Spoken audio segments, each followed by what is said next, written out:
Hello കൂട്ടുകാരെ, നമുക്കിന്നൊരു ഇലക്കറി തയ്യാറാക്കി നോക്കിയാലോ.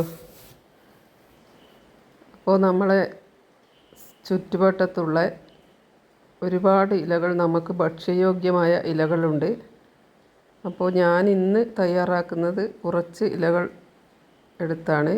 അതിൽ ഒന്ന് പയറിൻ്റെ ഇലയുണ്ട്, അതുപോലെ ചേമ്പിൻ്റെ ഇലയുണ്ട്, പിന്നെ ചേനയുടെ തളിർ ഇല, അതുപോലെ കോവക്കയുടെ ഇല, പിന്നെ നമ്മളെ കാച്ചിലിൻ്റെ ഇല.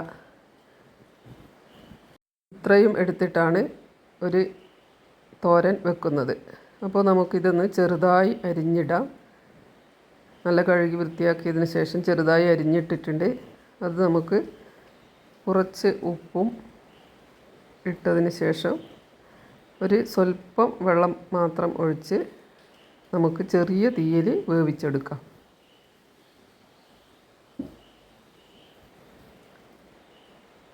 കാരണം ഇല ആയതുകൊണ്ട് തന്നെ വെള്ളം അധികം വേണ്ട, കുറച്ച് മതി. അതും ചെറിയ തീയിൽ വേവിക്കുന്ന സമയത്ത് അതിൻ്റെ ആവി വെള്ളവും ഒക്കെ വന്ന് നന്നായി വെന്ത് കിട്ടും.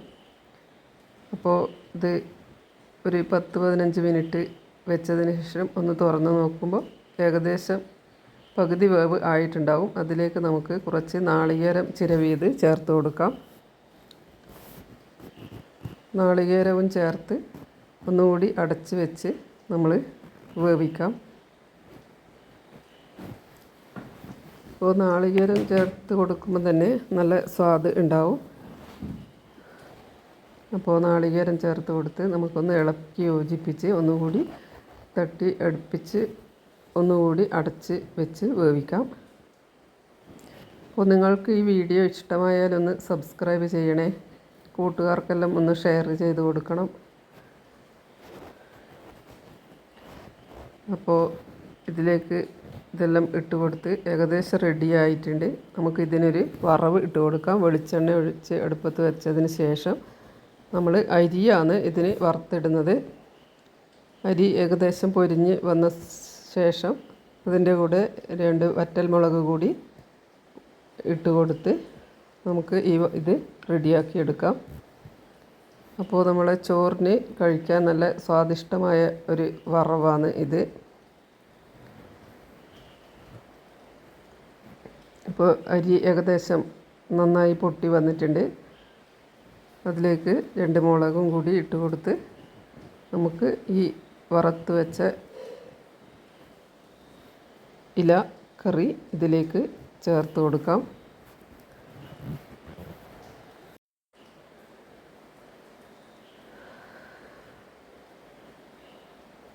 അപ്പോൾ നന്നായി മൂത്ത് വന്നു. അപ്പോൾ അതിലേക്ക് നമുക്ക് ഈ നമ്മൾ തയ്യാറാക്കി വെച്ച ഇത് ഇട്ട് കൊടുക്കാം.